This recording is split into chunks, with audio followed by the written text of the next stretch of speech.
Hey guys, what's up? It's Alex here. Welcome back to another video.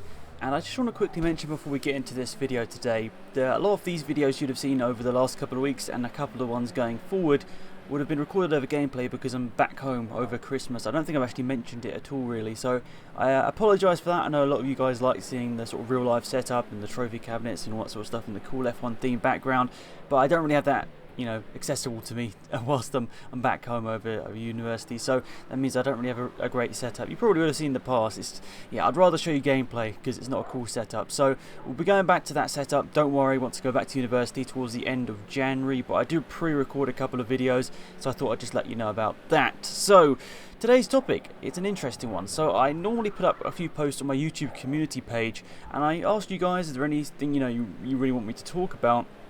And I got this really interesting comment from Van. Sorry, I'm not good at pronunciations. And he said, each year I prefer to see the host country alternating their circuit within their own country and that are compliant to FIA Formula 1 standards. So this is a bit like the German Grand Prix going from Nürburgring to Hockenheim. He really liked it when it does that because it makes it more interesting. It makes the calendar each year a little bit different. And I think he also said that this could be a really interesting potential mix to put into the rule changes each year because it would shake up the grid because, going to the same track every single year makes it pretty easy to, except when there's a big car change, to take setup from one year, apply it to the next one and you've already got a good base setup. But if we alternated or changed between 3 or 4 different tracks over 4 years, we could really spice it up a little bit and teams would be going into weekends a little bit more blind, which would make it quite interesting. I honestly think this is a great idea because it would enable Formula 1 to be a little bit less predictable going into a Grand Prix, maybe that they haven't visited in 3 or 4 years. They've got to really understand how the car is going to work at this track, and maybe teams that are struggling could do well, and maybe someone like Mercedes at the front of the pack could have a really bad weekend if they did this sort of thing, if they alternated on a quite regular basis. When you think about this as well, another interesting thing that it could do is if if the Grand Prix is held at the same track every single year, that's the same part of the country every single year. And if you've got a bigger country, for example, maybe not England, but the United States or something, you have a Grand Prix in one singular location every single year. But then people from maybe 80-70% of the country don't have that as an accessible track to them. So they can't really even watch their home Grand Prix, which is kind of sad. So it would enable more fans to be able to visit their home Grand Prix. Yes, it might not be every single year, but over the space of 3 or 4 years, you'd have the opportunity to visit a home Grand Prix if they vary the locations around the country. And just thinking about the United Kingdom, I know we don't really have many tracks that would be great for Formula 1. The only ones that would probably work with alteration, of course, we've got Silverstone.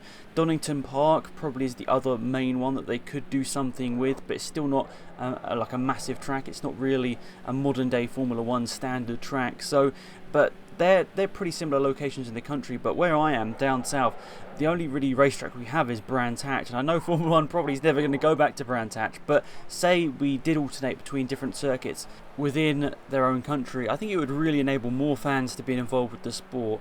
United Kingdom isn't a great example because with our 2 tracks that probably could be F1 venues aren't that far apart in the Midlands, but I'm sure there are other countries around the world where one location is very north, one's very south, one's very east, one's very west, and it means that unfortunately not everyone really that wants to see a Formula race can, just because of the location. So this would really enable that to be a thing. And Van, once again, I apologise if I got it wrong, he listed some examples, and I'm really happy that he's done so because he can allow me to speak through them. So he's saying that Japan could alternate between Suzuka, Fuji, Motegi, Autopolis and Sugo, all tracks that do, I think, go to the Super Formula. I think that goes there in the Super GT. So big events, big cars do go to these tracks. Italy, he says Monza, Imola and Mugello. I do agree with Monza, of course, because you already go there. Imola maybe with some small adaptations. Mugello though, I don't know, I could be perfectly wrong here, but I feel like Mugello isn't a great track for car racing. It seems like much more of a bike track. Maybe that's just stereotypical, but I never really enjoyed driving it on racing games. But nonetheless, he's saying that there could be alternated between those. Spain, Catalonia, Jerez and Aragon. So once again, I guess Jerez is much more of a testing venue. Aragon, I think once again, is a bit more of a motorcycle track. But we did do F1 races in Jerez way long ago, well, not that long ago to be fair, like 20 years ago. We did race there in Jerez, but I think probably one of the reasons it was taken off the calendar, it didn't really provide great racing, and we saw Formula 2 go back there last year, and it wasn't that great, and GP3, and there just wasn't many overtakes whatsoever. But I'm just giving you some examples, so I don't know why I'm rambling on too much. USA, this is a good example. Circuit of the Americas, yes. Indianapolis, yes. Long Beach, Watkins Glen, Sonoma, Mid-Ohio, New York, Alabama, and Laguna Seca. Okay, maybe not all of them could be Formula 1 venues, but it's a great example of a bigger country that has many tracks that could suit Formula 1. Something like Long Beach or Watkins Glen I think would be really, really interesting as well. I think especially Long Beach, because that is just such a unique venue, and seeing IndyCars there as well is always surprising. I think Sonoma maybe wouldn't be the best. It's quite a tight and twisty track, but I don't know, if we're alternating between tracks, who cares really? I mean, just some variation would be interesting, and maybe we could spice up the grid. Australia, Adelaide and Mount Panorama. Now that would be a scene. I don't think Mount Panorama would, I don't know, would it ever work? I feel like it probably wouldn't work. But yeah, Adelaide, Mount Panorama, Albert Park, Surfers Paradise and Thailand Bend. I don't know about Thailand Bend to be fair. I'm gonna quickly look at this, because all the rest of them maybe are somewhat viable in their own way. Of course, we used to race Formula 1 at Adelaide. Surfers Paradise I know is a big thing with the V8 supercars. I'm just having a look at Thailand Bend. Okay, it doesn't look like maybe the best track for Formula 1, but as I was saying, if it's just going to different locations for the purpose of spicing it up, maybe it could be the case. Then he's also gone on to say UK or GB could alternate between Silverstone, Brands Hatch, Donington Park or Rockingham. Unfortunately, Rockingham sort of being demolished, so that's unfortunately not going to happen. Brands Hatch, even though I love the track and it's my local track and I'd love Formula 1 to go there, I don't think realistically it would ever happen, because the track is so tight and twisty, and even though, once again, I love DTM, it didn't provide the greatest racing in the world when DTM visited there, and they're slower cars than Formula 1. They still have the downforce, they still somewhat struggle to follow each other, and they really struggle to provide a great race. I think Formula 1 around there would probably be a no-no, but I think maybe for some demonstration laps, or maybe like a non-F1, like a non-FIA championship race, I think it'd be great for Brands Hatch to get a bit more F1 action, because it's got a lot of history with the sport. I think Germany is a great one as well. This is a great example. Hockenheim and Nürburgring, of course, they used to alternate, but Nürburgring hasn't been on the calendar since 2013. Oscherschleiben, maybe not the greatest, and the Sachsenring, Lausitz-Ring. Lausitz-Ring is quite an interesting one. They do a lot of Formula 3 and DTM races there, and I'm actually going to go to this event in 2019 for the DTM. It does look like one that maybe could host it. I mean, it's a bit of a random one. It's not like it doesn't look like a massively amazing venue from the outside, but it does provide some interesting racing.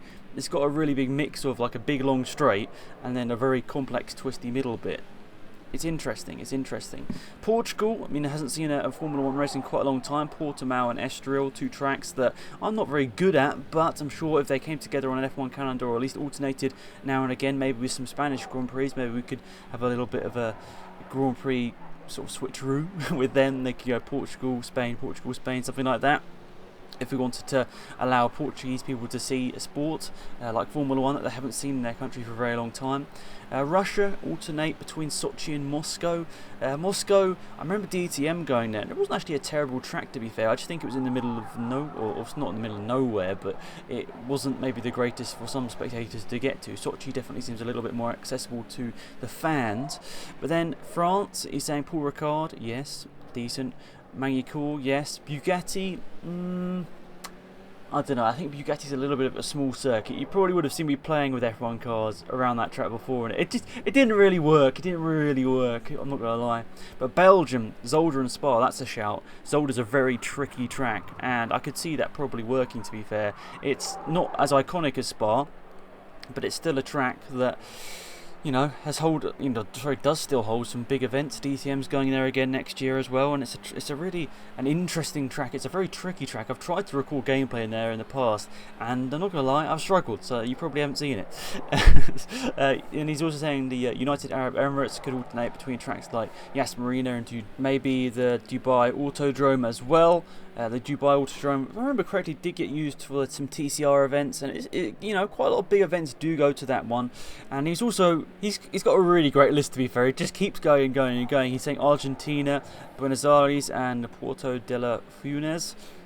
I probably butchered that pronunciation, I'm not going to lie. And he's also saying Canada, Montreal, Mosport Park, and Mont-Tremblant. Oh god, my pronunciations are getting tested here today. But nonetheless, I think that's a great example. I mean, not every single one of the ones that he's listed here would work as a Formula 1 track, and I think you guys know that. But the idea that this is sort of putting forward is interesting. I know tracks like Silverstone want to have the monopoly of Formula 1. Well, I suppose most of the tracks in the Formula 1 Canada want that monopoly because they're all individual buyers. But I think it'd be really good for Formula 1 to just visit some more venues. And as it's, as he says, as Juan says, I think it's just good to be able to shake up the data. It's not the same result every single year. We get to see something different. Okay, maybe it might not be an exciting race every year, but I think we'd probably take that, we'd sacrifice that, because some of the races, let's be honest, nowadays aren't that amazing. So we'd sacrifice that to see some different venues and seeing cars come out in different positions. That's what I'd honestly take that over a race that is the same each year. I don't know about you guys. So a really interesting list, and he's also put a little comment down at the bottom saying, I think these are some really interesting instances here, very interesting and technical challenges when the calendar have maybe 50% similarities of the previous years, despite the host nation remaining the same. I think it's a great idea. It really is this is probably one of the best YouTube comments I've ever had. It's such a detailed comment and just put so much thought into it, and it's allowed me to think about it just while speaking about it to you guys, because I think this would just enable many more people to be involved with the sport that they love and watching on TV. But for some people it's just inaccessible. I mean, if you live in certain countries, I mean, maybe eastern parts of Europe, you don't really have that many races to go to. I mean, obviously there are loads of events in Europe, but we don't have the Turkish Grand Prix anymore. Maybe Russia, but that's probably not that accessible to some people. So if we went to some more tracks, I mean, I think Turkey should come back, but I know it's probably not going to now. I think they're starting building houses on it or something. Yeah, that's a shame. But yeah, let me know what you think about this one, guys. Really interesting topic. Thank you for the suggestion, Juan/Van. Apologise for messing up your name. I really appreciate your time, you know, spelling out your idea here. It's a well thought through idea, and I think that honestly I wish that there's like a way to pitch ideas to Formula 1. Of course, it's not that easy, but I think this would honestly make Formula 1 more exciting. Of course, certain tracks are going to lose out because of it, because I'm sure certain tracks want to have that monopoly of running the race every year, getting that financial boost. But I think for Formula 1 as a whole, this would definitely benefit it and allow more fans to be involved with the sport and enjoy actually visiting venues, which is, in all honesty, what Formula 1 should be about. It should be making Formula 1 accessible to the everyday person, and this is probably what this would do. So that's pretty much it. This was much more of a discussion rather than sort of just spelling out facts, but I really like this idea. It's a really incredible idea, and I think it, yeah, as I said many a times, I think it would really benefit Formula 1. So that's pretty much it for this video. Thank you so much for tuning in. If you did enjoy it, please remember to drop a like on the video and to subscribe if you're new. There's also a link in the description, as always, to my university Kickstarter. If you still haven't checked it out, massively appreciated if you go over there and donate just £1 or £2 to help the cause. YouTube motorsport documentary coming in May 2019. So that's it. Thank you for watching, guys. Have a fantastic day. It's been Axel out it. Goodbye.